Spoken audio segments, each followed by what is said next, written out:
Live from the French Quarter, this is Eyewitness News Weekends. Good evening, I'm Jacqueline Kelly in for Katie Moore. Right now, police are investigating 3 separate fatal shootings that have happened since last night. The killings span from River Ridge to Algiers, where a man was shot and killed inside his home. The most recent killing happened in the Carrollton neighborhood at around 1:30 this afternoon. Officers responded to a shooting in the 8400 block of Hickory Street. Police say someone shot a 35-year-old man in the back and a 22-year-old man in the leg. Both victims were taken to the hospital for treatment, where the 35-year-old man later died from his injuries. Early this morning, Jefferson Parish deputies were called to a River Ridge home after a woman called saying her ex-boyfriend was shooting at her boyfriend. It happened in the 9000 block of Sherrill Drive. She says she woke up to her ex-boyfriend ordering her out of bed at gunpoint. Moments later, the 2 men exchanged shots inside the home, and when deputies arrived, they found the ex-boyfriend dead. The woman's current boyfriend was shot in the arm and is being treated at the hospital. So far, no charges have been filed, but it remains under investigation. And then last night in Algiers, police responded to a shooting at around 9:30. Officers say they found a 49-year-old man shot in the head. His body was in the back room of a home in the 1100 block of Hindi Street. The unidentified man was pronounced dead at the scene. If you know something that could help investigators in any of these fatal shootings, we ask that you call Crime Stoppers at 822-1111. You do not have to leave your name, and you could be eligible for a cash reward. Terrebonne deputies arrested a suspect after a bizarre incident near the Lowe's in Houma last night. Investigators say 42-year-old Tory Matthews had a gun and fired shots as he ran through the parking lot at Ichiban Restaurant and Best Buy. Matthews claimed people were chasing him, but witnesses told deputies no one appeared to be chasing him. He ran into Lowe's after discarding the firearm. Multiple units responded, put the Lowe's on lockdown, and arrested Matthews. Investigators tell us they recovered the firearm and say it was reported stolen in a vehicle burglary. First responders have a dangerous job, and today the community gathered at St. Louis Cathedral to honor all those that work to keep our city safe. Mayor Landrieu, along with leaders from the police force, EMS, and fire department, joined Archbishop Gregory Amen as he led a Sunday Mass dedicated to all of our first responders. But city leaders say it was also to honor the sacrifice and commitment of all those who came before them, especially those first responders who've made the ultimate sacrifice. It's just really important that we continue to thank them. And I just ask the citizens, if they see a firefighter or a police officer or EMS, let them know that they appreciate their service. People tend to take it for granted, and I think a lot of the first responders tend to put it out their mind. But what they do every day, police, fire, and EMS, is really put their lives on the line for the community. City leaders say improvements in training and preparation are big reasons why our first responders stay safe and even shine under some of the most dangerous situations. Turning to the forecast now, we've warmed up a bit this weekend, and that trend is continuing as we start the work week. Chief Meteorologist Carl Arredondo explains in our first look at the forecast. Carl? Hey, Jacqueline. Yeah, we've been kind of mild over the past couple of days this weekend and even into tomorrow, but that'll change as a front approaches our area. As you look at our temperatures across the deep south, look at that. It's nice and mild all the way up to Kansas City and Memphis in the 60s. A little farther north, you can see around Nashville, it's in the upper 40s, but definitely mild across southeast Louisiana and across areas north of the lake. A little cool now along the Mississippi Gulf Coast, Long Beach and Bay St. Louis in the 50s, upper 50s around parts of St. Tammany Parish. So upper 50s, low 60s north of the lake. South of the lake, we're staying in the low to mid 60s right now with temperatures around 59 at Port Sulphur and around Boothville. So as we go through the rest of your evening hours, you're looking at temperatures holding in the 50s through about 9 o'clock. So you may need just a light jacket if you're going out this evening, but temperatures are going to stay pretty much in the 50s. Then towards the morning commute time, you can see temperatures will be right around 50 degrees in the morning hours, maybe some upper 40s north, but definitely cool to start off your Monday and staying mild throughout the day, but a front will be coming through on Monday with the chance of rain. We'll time it out with Precision Cast coming up. All right, thanks, Carl. Well, today, Reverend Al Sharpton is visiting New Orleans. He spoke at local churches, urging members to take a stand against police brutality. It's all part of what's being referred to as Black Sunday. It's where churches nationwide are wearing all black attire to recognize the recent events involving police and black men. Antoine Harris has more. This morning, Reverend Sharpton charged the church to get more involved in social issues and become a voice of reason for issues affecting certain communities. Sharpton is here as part of what's being called Black Sunday, something his National Action Network has asked churches nationwide to participate in. Church members were asked to dress in all black, and the goal is for churches and spiritual leaders to get involved with the movement to stop police brutality. This comes on the heels of the events in Ferguson, Missouri, after teenager Michael Brown was killed by a white officer who wasn't charged by a grand jury. Also in New York, where the choking death of Eric Garner did not produce a grand jury indictment. Sharpton says the issues go beyond Ferguson and New York, and even here in New Orleans, there's still a divide between the police and the community. Sharpton says on a national scale, people are demanding change from law enforcement and the communities they live in. It's not that we're anti-police. We're anti-wrong. And wrong is wrong whether we shooting each other or whether police is shooting us. It's a shame when we live in communities that we have to fear the cops and the robbers. Here in New Orleans, there have been several demonstrations against police brutality, including marches and even die-ins. Reverend Sharpton went on to teach at a second church in Metairie as part of his trip here. Reporting in Central City, Antoine Harris, Eyewitness News. Saturday, the Senate passed a $1.1 trillion spending bill to keep the government running until September. Coming up, find out what Democrats and Republicans had to compromise on to get the bill passed.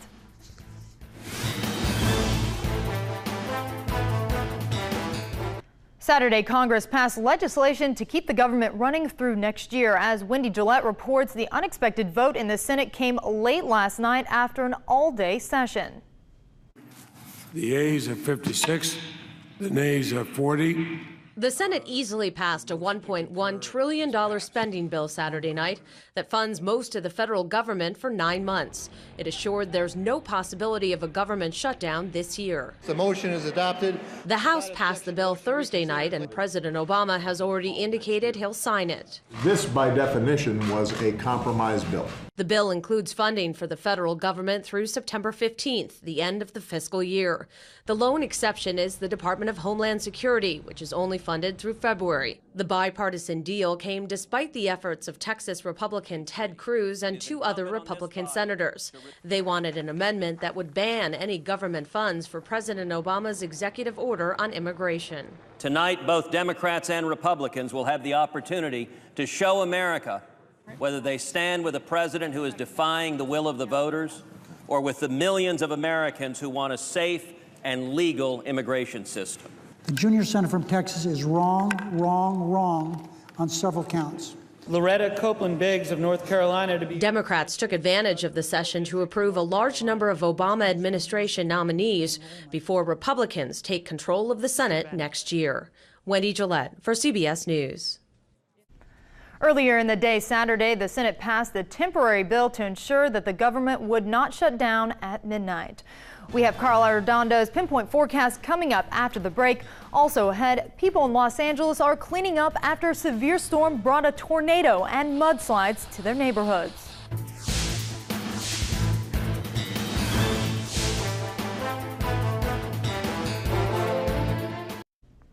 Today, people in Los Angeles are still trying to clean up from a rare tornado that hit their neighborhood. The National Weather Service now confirms Friday's storm unleashed a twister with winds up to 90 miles an hour, and the severe storm left behind widespread damage. Then I heard this boom. So I ran to the door, and lo and behold, when I look out, I see this tree. Another neighborhood had to deal with a massive mudslide. One couple woke up when mud started flowing into their home and picked up their bed. Outside, they found a 10-foot wall of rocks and debris. All right, tonight we're going to first start in Chicago and give you an idea of what's going on there. As you can look at the WeatherLink 4 site around the Chicago area, you can see that we had a mixture of some sun and clouds around the area today. No rain around the Chicago vicinity. And right now around Soldier Field, it is 47 degrees presently. Now, let's talk about tomorrow. Here's the way the front looks. The area of low pressure by tomorrow morning still away from Chicago, so should start off dry during the day. But as the day goes on, I think the rain chance will go up. I think there's going to be more rain wrapped around this system, so not just the spotty stuff, but I think the chance of rain by the afternoon will increase. As you can see there through the kickoff time, I think there will be some showers around for the kickoff, and then through the end of the game as the low continues to move towards Chicago, I think rain will be there for the game. If not at the beginning, I think it will start off there. But you can see a 10% chance in the morning with a 42, staying in the 40s all afternoon with a 50% chance for showers, kickoff 70% chance, and breezy conditions. So those 40s might feel a bit colder with that rain moving on in. So unfortunately right now does not look like the best of conditions around the Chicago area. But again, today not much, some clouds, a little bit of sunshine.